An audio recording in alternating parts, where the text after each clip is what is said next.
Victorious tonight, 66-62.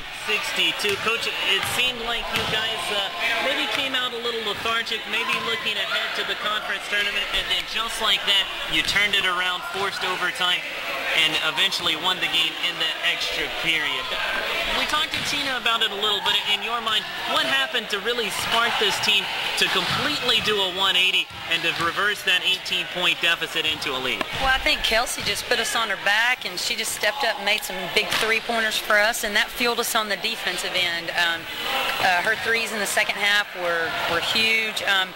We really were hoping not to play Allie a whole lot tonight. Allie was tremendous for us rebounding, and you can count on her to get pretty close to double-digit rebounds every night, and she did a tremendous job of doing that for us. I think our zone defense in the second half was about as good as it's been all year, just protecting the paint, and I thought Winthrop did a really nice job of knocking down some open threes early on in the game, and when we were in man and we got in zone, it seemed like we even protected the three-point line a little bit better. But you know, our team, I don't know how many times now we've come back from behind and won here on our home court, but you know, I just have all the confidence in the world in them, and you know, I get so frustrated when we allow ourselves to get in a deep hole, because I think a lot of it is just you know, we get a little bit down when we miss the threes, and it affects our defensive intensity, and we get in a big hole.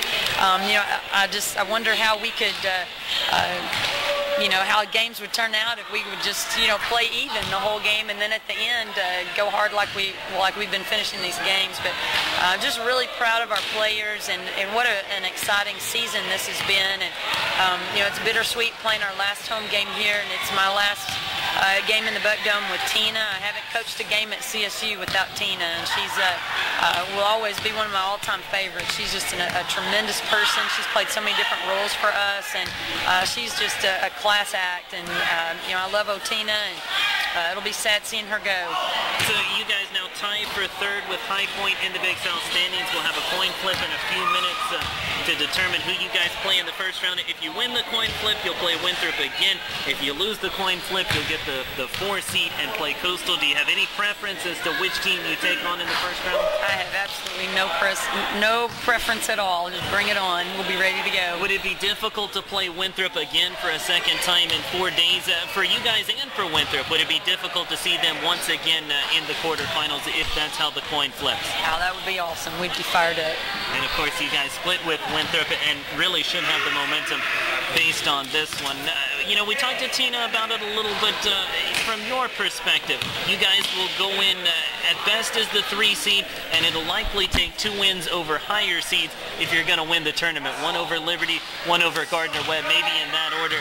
Maybe Gardner-Webb first, and then Liberty in the championship game. Obviously, you're not looking past the quarterfinals, but if you're going to spring a couple upsets and make it to the conference championship game, walk away with the conference tournament championship, what are you going to have to do? What are you going to have to improve upon from tonight to make it happen up at High Point? Well, I think the thing that I have to do as a head coach this week is make sure we don't run our kids in the ground. You know, to expect to play 2 or 3 games this weekend, we've got to have some legs going into that first game. And obviously, I think you know, whoever wins the tournament has to be able to beat Gardner-Webb and Liberty. So the order that we would meet up with them is, you know, not a concern. But obviously, like you alluded to, we've got to take care of that quarterfinal game. And whether it's Coastal or Winthrop, it'll be a battle. It may come down to the wire just like tonight's game did. So you know, we'll game plan in the morning after we find out, you know, who we're going to play, and we'll get ready. We're excited about the conference tournament. And of course, the Bucks split in the regular season with both Coastal Carolina and Winthrop, so no matter what the draw is on Friday, should be a tough test for the Buccaneers.